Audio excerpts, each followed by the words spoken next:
I am on the spectrum, somewhere between Mozart and being unable to tie my shoes. Conversations don't come easy. The answer to the question, the empathetic reassurance, the witty quip, all under my head 10 seconds delayed. So I'll nod, or say okay, and smile, anything to get through a conversation. But being boring doesn't help you make friends. It's different on the internet. The late 90s was the heyday of chat rooms. Remember IRC? I met my best friends there because I could take time to respond. I could think of that witty quip to reflect my personality, or express something heartfelt. It liberated me from my shell and shyness, and that's where I met the love of my life too. Look, I won't bore you with the story of an internet romance. I still get nervous when I remember the day Lynn drove 200 miles to see me. I was sure that when she met me, my boring personality would extinguish her fondness. But by some miracle, that's not what happened. When we married, there were 3 people at our wedding, all from IRC chat rooms. My parents, who had been ashamed of me and kicked me out when I turned 18, didn't show up. My best man was my friend Juan, who I'd bonded with after hundreds of hours on IRC. Having all the people who I cared about and who cared about me in one place made it the best day of my life. I'd never felt so appreciated, loved, and connected. Today, I'm alone again, and I come to you with a warning. Don't do what I did. Don't pray to gods you have no business praying to. I was raised Pentecostal, a Protestant movement that emphasizes speaking in tongues. Now, as someone with a disability who had enough trouble speaking with one tongue, I couldn't comprehend what it meant to be possessed by the Holy Spirit. I couldn't explain it to you if I tried. Imagine a church filled with people bopping as if possessed and fake speaking Swahili. I affirmed my atheism the day my parents tossed me onto the streets. I was not unsure if God existed. I was certain God didn't exist. In school one day, I'd watched a documentary on the after effects of the Hiroshima and Nagasaki bombings. These people, called Hibakusha, suffered something uniquely inhuman, destructive, and evil. Many of them had burns and sicknesses from the nuclear radiation that had literally corrupted their DNA, their humanity. Many died in ways far worse than being eviscerated in the explosion. Imagine the cells of your skin dividing with altered DNA that turns your flesh into a translucent mush. To die because the fabric of your being has been corrupted to my strange mind seemed so unholy, so ungodly that in a world where such things happen, God couldn't exist. So why did I pray each night to a different God until things got so out of control I wish I'd never met my wife or used IRC. It started the day she left me. We'd loved each other for 2 decades and been married for 1. I won't get into how long marriage takes its toll. The passion dried out years ago and decayed into an assumed comfort. Now I thought that was how it was supposed to be, but as I often realized, I thought differently from others, because one day she left without warning, gone, leaving only a note laid on a stack of divorce papers. The note mentioned that she had met someone else. Online, of course. They'd been chatting for a while. She'd met him once already, and now she was going to be with him. Great. Though our marriage wasn't all sparks and heat, I thought we were content. I felt peace in my heart and connected to her. We didn't have kids, but we were enough for each other, or at least, she was enough for me. The day she left, I poured myself a glass of chocolate milk and waited on the living room sofa for her to come home. I couldn't believe she was gone. I waited for the door to open and for her to burst through with a shopping bag and talking about how bad traffic was or how the neighbors had remodeled their porch. I waited until 1 a.m. before I built up enough despair to call her phone, but it was off. I sent her emails, but she never replied. The next day, I stayed home from work because the despair and loneliness pounding through my body paralyzed and sickened me. I couldn't eat or even sip water. I curled up into a ball on the living room floor and shivered until I passed out. It was Juan who found me, unresponsive, and called an ambulance. I woke up in the hospital. Apparently, on top of my heartbreak, I had a vitamin D deficiency that had contributed to my ill state. The doctor prescribed tablets, told me to go outside more, and sent me home. Juan let me stay with him and his wife for a few days. He'd married a Muslim girl and had converted to be with her. That made him the only Muslim Korean I knew of.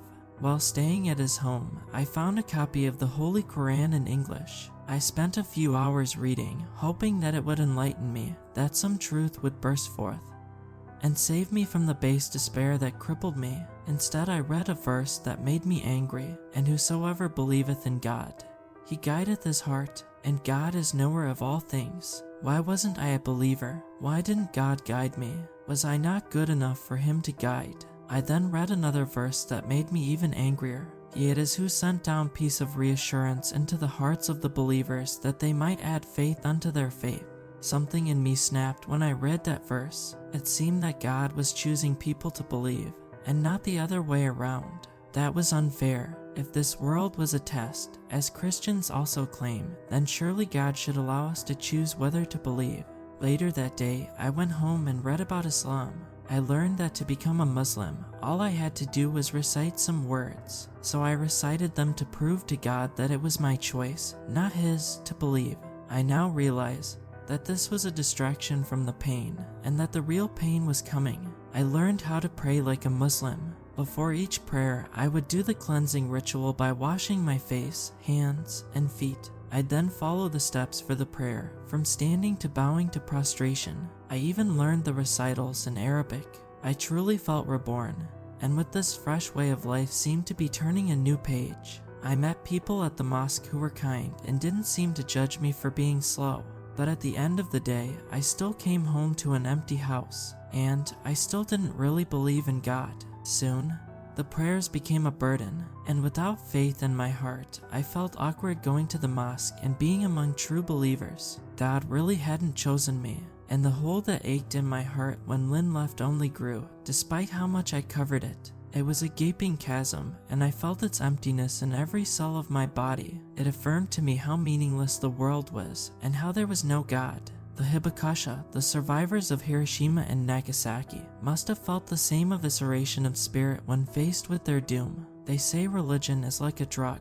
Well, I was in withdrawal, so I moved on to other religions. I bought dozens of holy texts. I even went to the local community college and sat in on some religion classes. It filled the void temporarily. One day, I went to the mall. I saw a couple my age, holding hands and smiling while window shopping. I remembered when Lynn and I walked through this mall, doing the same thing. I knew with my social skills, I'd never meet someone who loved me like her again. If miracles were proof of God, then the greatest miracle I'd ever witnessed was her accepting and loving me. At that moment, I prayed to God, if you're there, bring Lynn back to me. This is where things get strange. And you may not believe me, because when I recount it, I don't believe myself. I opened the mailbox one chilly autumn morning before heading to work. Beneath a pile of junk mail was a brown hardcover book. It was not in an envelope, so someone had dropped it there. The cover was devoid of any text or images. I didn't think much of it and left it on the kitchen table, where it got buried under junk mail and bills. When I came home from work that day, Lynn was sitting on my couch. "You didn't even change the locks," she said. I stared at her. I'm slower than most, so it takes me a while to respond with something other than yeah or okay. "Look, I only came to get the divorce papers. Remember? Did you ever sign them?" In my mind, it was as if Lynn was dead. To see her again was a miracle akin to Jesus bringing Lazarus back to life. It was as if my prayer had been answered with a sign of God. "I'll need those papers within the week. My lawyer will pick them up. This may be the last time you will see me." Lynn was about to walk out the door when I finally thought of what to say. "Did I not make you happy? You did once, but that all changed the day I met him. Come back to me. Lynn, I can't go on without you. As much as you deserve happiness, I do too." She headed for the door. "Lynn, don't go." I stood in front of the door to block her from leaving. "Please talk to me. I'm done talking. There's no way you will ever make me happy. You're not normal, John. You're all bottled up. When we first met, you were different. You had a side to you that was so aware, so alive. Who do you show that side to now, if not me?" I couldn't figure out how to answer that. In my view, I hadn't changed, and it was her who had become withdrawn in the months before she left. Upon realizing I wasn't going to say anything, Lynn left. Now that I think back on that moment, it was my first true spiritual experience. While I was stuck in my usual haze, I was also in awe that she had come back, that the only woman who had accepted me and made me whole was still real, standing in my house, and that maybe it was possible for her to be with me again. I began praying every night, not in any particular way, but privately to God. Sometimes I'd get on my knees like a Pentecostal, or hold my hands up the way Muslims do, whatever seemed right, and I'd always ask, repeatedly, for God to bring her back to me. A few days later, her lawyer visited. I knew he was coming, and I had prepared a few things to say. I'd like to meet with Lynn. That's not going to happen. She doesn't want to talk to you. Then why did she come to my house? To remind you to sign the papers. I tried to find her phone number. It took some cajoling of mutual friends. Something I didn't know I was capable of, but I did get her number. Calling it was useless. As soon as she realized it was me, she blocked my number. When I called her with a new number, she threatened to file a restraining order. I even found out her new address, an ideal neighborhood on an affluent street with cherry trees. The house was twice the size of mine, so whoever she had found must have been twice as rich. Sometimes after work, I'd drive by, but I wasn't going to knock on the door. It was not our house. I didn't belong there, and in my mind, our relationship could not be saved there. My attempts to reach her were fruitless, and I was in despair. Maybe she was never coming back. That hole in my heart that whispered I was utterly alone drained me of hope. I curled up in our bathtub and turned on the shower. When I was a child, I'd do this on awful days, like when other kids would torment me for being dull. The water hitting your face is like welcoming the rain after a blistering day. But now, it just reminded me of all the times I felt safe and comfortable, reassured that no matter what awful thing happened, I always had Lynn to come home to. She made me feel accepted and gave me a place to belong. Then she ripped that from me. God, let us be together again. I repeated it again and again until my skin became clammy with wetness and cold. Days passed quickly. Her lawyer would come by, and I'd insist that I wouldn't sign the divorce papers without seeing my wife. I was told that if I didn't sign, the court would just divorce us anyway. At the time, I didn't care about the terms of the divorce. I just wanted to talk to Lynn and win her back, so it made no difference what the court did if I could delay the divorce as long as possible. It was at this time that, in my downward spiral, I began to pray to different gods. If the one God, the Abrahamic God or monotheist God or whatever you want to call him, didn't exist enough to help me, then maybe others did. Buddha seemed different enough from the Abrahamic God, though he wasn't exactly godlike. I drove to the nearest Buddhist temple. I lit some incense and stuck it in a mound before a gleaming golden statue of Buddha and prayed, "Oh Buddha, bring Lynn and I back together again." The next night, I went to a Hindu temple. They have so many gods in their religion, and each temple is devoted to a different god. This one had an almost cartoonish statue of the goddess Shakti, who they call the Great Divine Mother. I put some sandalwood paste on my face and placed 9 flowers before her statue in a circle. I then held 2 incense sticks and prayed, "Oh Shakti, bring Lynn back to me." As the weeks went by, I ran out of organized religions. I started with the cults, but in America, most cults are Christian-based, so I'd end up praying to Abraham's God again, and the ones which don't worship God worship his nemesis. Praying to Satan felt wrong, but I said my prayer just in case. "Satan, if you're there, let Lynn and I be one again." I then moved to obscure gods. I read books and articles to make sure I got the prayer rituals right, but Ahura Mazda, god of light for the Zoroastrians, didn't answer my prayer. Neither did Akalpurek nor Amaterasu Omikami. I went from the obscure to the dead. Jupiter, Odin, Ra, none of them cared for my desperate call. I was running out of gods, and with each failed prayer, out of hope, I woke up one morning at 4 a.m. The bare light of false dawn glowed in the sky. Birds hadn't started chirping. The world was peaceful and silent. At that moment, I realized how crazy I'd been acting. I thought about the Hippocusha, who lost their loved ones in nuclear annihilation. In this life, people suffer and die alone. God and gods don't exist. These are facts, and you either face them or escape into fantasy. I decided to read the divorce papers and hire a lawyer. While looking for the papers under a pile on the kitchen table, I found the brown book I'd received in the mail many days ago. It had a heft to it, but the leathery cover felt premium and inviting. I opened it and read the title, Prayer Book. I flipped through the pages, all empty, without word or image, except for one page at the end. This page was also without word or image, but it wasn't empty. Taped to it was an SD card, the kind used in cameras. I brought my laptop down from the bedroom and slotted it in. The SD card had one file. It contained a link to an IRC server. I had to download an IRC client, as I hadn't used the program in years. The IRC server was called Rapture 2018. And there was one channel, #prayer room. I entered it. The only one there was a user named Brother. What do you seek? What is this? Is there something your heart desires? Who are you? Can teach you how to pray. Pray to who? To X. Now before I continue, I must mention that X is not his actual name. I've changed it for your safety because I don't want you discovering this God or repeating what I was about to do. X, the only one real enough to give you what you want. What do I have to do? We'll guide you. But before you proceed, know that there is a price. Price? X will take you. Take me where? To be one with him forever. To the rapture. Rapture, another crazy teaching I remember from Pentecostal sermons. I don't mean to offend anyone who believes in it, but the thought that God would whisk us into the sky seemed more to terrify than reassure. What if I don't want to go? Then X can take what he gives. It's your choice entirely. Okay, teach me how to pray to X. Brother detailed the steps. Since you don't know X's name, they won't work for you. Still, I advise you not to try.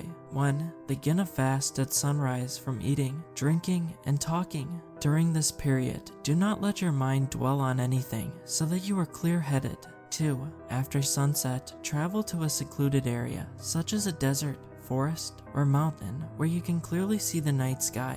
You must arrive before midnight. 3. Lie down on your back and face the sky. Locate the constellation Perseus. Find the star Algol and concentrate on it. Repeat the name of X until you fall asleep. 4. X will visit you in a dream. He will appear as someone you know and trust. Tell him exactly what you want. 5. Within 6 days, you will see the result of your prayer. I waited for Sunday. The fasting part wasn't hard because I didn't have an appetite. My father used to take my big brother and me to this forest camping spot, one of the few happy memories I have of my childhood. I drove there a few hours before midnight. Now I must explain something. When I was 12, my big brother was killed in a car accident. Unlike me, he was a social butterfly and high achiever at school, and pretty much everything he did. I think losing him was too much for my parents because it meant I was the only legacy they would ever have, and they never forgave me for that. Anyway, I thought I was going to see Juan in the dream, but X took the form of my big brother. I didn't even realize it was a dream. As I lay down in the forest in my sleeping bag, a man approached. It was my big brother, still 17 years old and rocking a leather jacket, looking just like on the day he died. At first, I didn't want to talk to him, afraid that it would break my fast. The hunger, thirst, and autumn cold made it hard for me to process what was going on, but when he asked me what I desired, I didn't even have to think of a response. Brother, I wish I was like you. That's what came out of my mouth, because that's how I'd felt my entire life. Jealous of him, of his abilities, and of the love my parents showered on him. My brother smiled at me, unnaturally wide. I'd never seen him smile like that, as if his cheek muscles were being pulled by a string. That's when, in my slow brain, I realized what was going on. I'd said the wrong prayer, and then he was gone. Chirping birds and howling forest animals woke me. I wiggled out of my sleeping bag and drove home. The first thing I did after chugging a pitcher of water and slurping a can of tuna was to log onto that IRC server, but I kept getting the server could not be found error. I searched for the server, but got no relevant results. Nothing happened or changed in the following days, until 6 days later, which coincidentally was the court date set for Lynn and me to divorce. Dressed in my best suit, I arrived at the courtroom. Something had changed. I felt a power deep in my being that had always been there as a shadow, but never fully realized. I felt confident, On top of that, I had a clarity of mind that made the words in my brain roll off my tongue. But I did not have Lynn. That day, Lynn never showed, and since she was the initiating party, the judge couldn't proceed with the divorce. Our marriage stood. Her lawyer was just as puzzled as me, but suggested that it was cold feet. I drove to her house. The trees in her yard were laden with cherries. As usual, curtains covered the windows. Did she ever get any sunlight? It took 5 minutes of waiting by the door before I mustered the courage to knock. Would her lover answer, this witty, rich, and handsome man who'd stolen her from me, the person Lynn deserved, who would make her happy the rest of her life? I knocked. Despite the newfound confidence, my nerves had me shivering during the wait. It was Lynn who answered the door. How beautiful she was. In my mind, as youthful and exuberant as the day we met. She smiled. I missed you so much, my dear John. Her hug was like the rain hitting your face after a hot day. A prayer answered. Lynn, let's go home. Come inside first. I want you to meet him. I don't want to meet him, Lynn, but I promise I'll love you more than he ever could. I've changed. I can be the man you want me to be, the man you deserve. So please, come home. John, you must meet him. He's the reason we can be together again. I didn't know what she meant. Lynn grabbed my hand and dragged me inside. Once the door shut, I found out this was not a house. It was a temple to X. The place was filled with people, all on their knees, as still as statues. They stared at the ceiling and recited the name of X. Something odd on their faces sent a shudder through me. Their eyes had no pupils. What the hell is happening here, Lynn? The rapture, my love. As if in slow motion, the worshippers rose to their feet and turned to look at us with their blank white eyes. Lynn, we have to go. I grabbed her and tried to open the front door, but it was stuck. We made a promise, didn't we, John, that when the time came, we would go with X. No, I don't want to. I just want to be with you. I want to go back to the way things were, when we were happy. But that's not what you want, John. You were never truly happy with me because you were never happy with yourself. Isn't that why you prayed too? The worshippers pointed at me and opened their mouths, unnaturally wide, as if pulled by strings. They approached. I kicked the front door. I kicked and kicked until it flung open, but Lynn was no longer next to me. Lynn, without taking their eyes off me, the worshippers pointed at an open door. It led to a dim basement. I rushed down to look for my wife. As I entered, the door slammed shut, leaving me in darkness. The stench of rotting flesh and blood filled my nose. I turned on my cell phone flashlight. Bodies all over the floor, worms crawling through eye sockets, rats digging through intestines. I tried to hold back the vomit, but it spewed out of me and onto the wall. Lynn, he's here, John. I walked toward her voice, careful not to step on the bodies. At the end of the room, there was a raised surface with a stone slab in the middle. Upon that slab was another body. This was a sacrificial altar. Turn off the light, John. He doesn't like light. The body shook. Someone bit it. Flesh was chomped on and blood gushed. Whatever was eating the body slowly stood until it was so tall its head hit the ceiling. Its eyes were too big for its head. It had no nose, only a wide mouth with fangs. Flesh and blood dripped off its mouth as it smiled at me. Lynn, if you still love me, let's go now. I couldn't see Lynn. I had to run. I burst through the basement door and ran outside. Once in the car, I mashed the accelerator. In that panic, I must have crashed into another car because I woke up in a hospital bed with a concussion and broken bones. Juan, my emergency contact since my wife left, sat next to me. Maybe it was the concussion from the airbag smashing my head, but I felt slow again, unclear, and uncertain about what to say and what was even in my mind. Juan explained what happened. A few hours after I was taken to the hospital, the police responded to a call about that house. When they arrived, everyone in the house was dead. They had killed themselves as part of some ritual. Even worse, each body had been partially eaten, as if by an animal. I stayed in the hospital for several weeks, relying on Juan for updates on the investigation. The police would never find the IRC server, despite the information I gave them. The SD card and the prayer book didn't lead them anywhere. But the strangest part was how everyone in the house died. Their hearts just stopped, without any trace of substances that could cause it. as if their souls had been whisked away into rapture, but their bodies had stayed to be consumed by rats and worms and wild animals, as the police claimed. Only I knew the truth, though I didn't tell anyone because I barely believed it myself. The most painful moment of my life was being wheeled to the hospital morgue to identify my wife's dead body. A dozen bodies lay on tables, missing half a face or a thigh or some stomach. Lynn lay there with a hole in her chest that had been sewed up.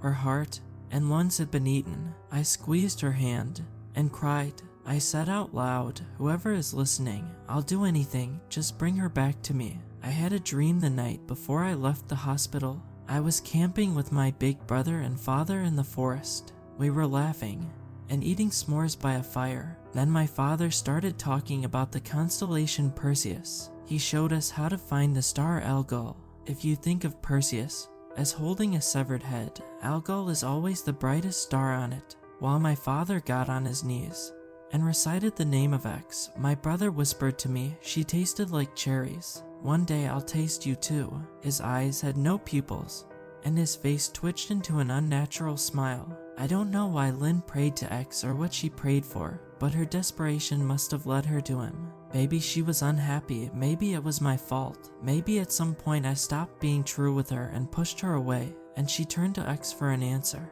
Anyway, I live alone now, and I'm still slow and uncertain of the future, but like the Hibakusha, I survived. And whether that's worse than death, only life will tell. In the end, I think my faithlessness saved me. I don't believe in God, but maybe there are beings that hear our desperate prayers, and maybe it's better if they don't answer us at all.